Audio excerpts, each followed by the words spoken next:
Wheat School on RealAgriculture.com is brought to you by Syngenta Canada, Alberta Wheat Commission,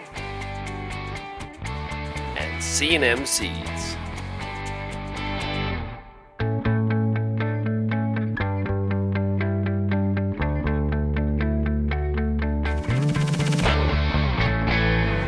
Bern Tobin here for the Wheat School. We're at the C&M Seeds Industry Day, joined now by Bryan Gerard of Gerard Seed Solutions out of Indiana. Hey sir, thanks for taking the time. Thanks Bernard. How are you doing today? I'm doing pretty good, and a pretty exciting conversation today.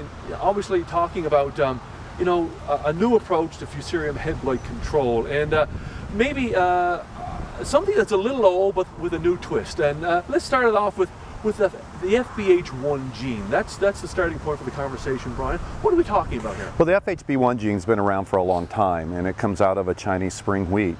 But when it was brought over here for breeding, there was just a lot of drag brought along agronomically, a lot of drag brought along with yield. As we now have got into just new and improved breeding techniques and a better understanding of marker-assisted selection, FHB1 is now inserted into varieties that are very high yield, just as in the absence of scab or Fusarium, is as high yielding as lines that don't carry the gene.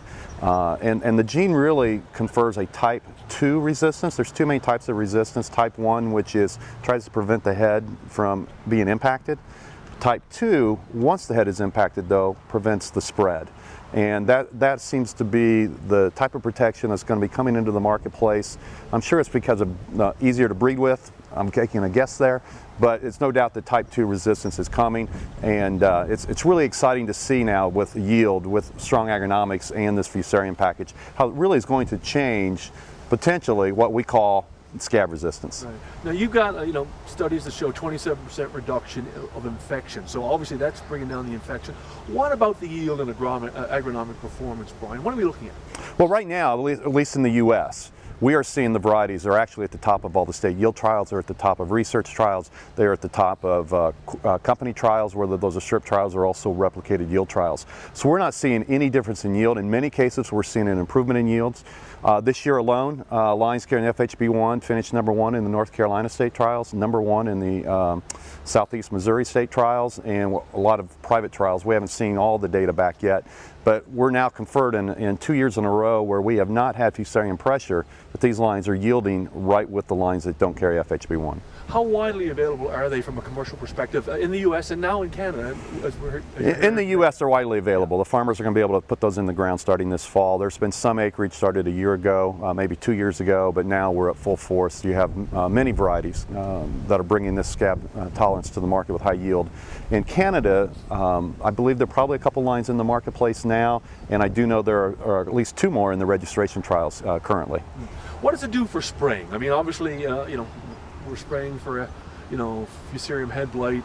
You've got some reduction in infection, but it's still going to be that two-pronged approach, spraying and genetics. Oh, no doubt. I mean, I think let's say just take the genetics and try to do something with that and not spray, I don't think is a wise choice. I know there are growers who probably don't want to invest into the crop during the season. This is going to give them a better option than what they've had in the past, but the reality is, no, you still need to spray. I believe wheat can really hit and top out on that yield side, as long as the grower will take the management practices to do that, and spraying is part of it. What about down production? Well, that's the one thing we don't really know yet. I mean, we have seen within small replicated yield trials where you then take the samples in, that in the lines, we call them ISO lines, the DON level is higher than that same exact variety carrying FHB1. How that will translate into a field, how that will translate to harvest time, we're yet to really know. We've got maybe some information, but not enough to really take a public position on. You hope that translates. You hope if there's less Fusarium out in the field that you'll have less DON. Yeah, final question for you, and that is, like how strong are we talking about it, from a protection perspective here? Bryan, in Ontario, for example, wheat growers always talk about 1996. If we get another 1996, how tough is it?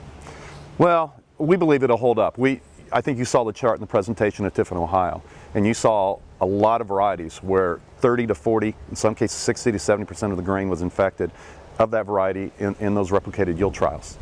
And yet when you saw the lines carrying the gene, you'll notice it was 9% or less. So in that replicated yield environment, if that holds true and you take that out onto a field, that is going to bring a significant impact for farmer income.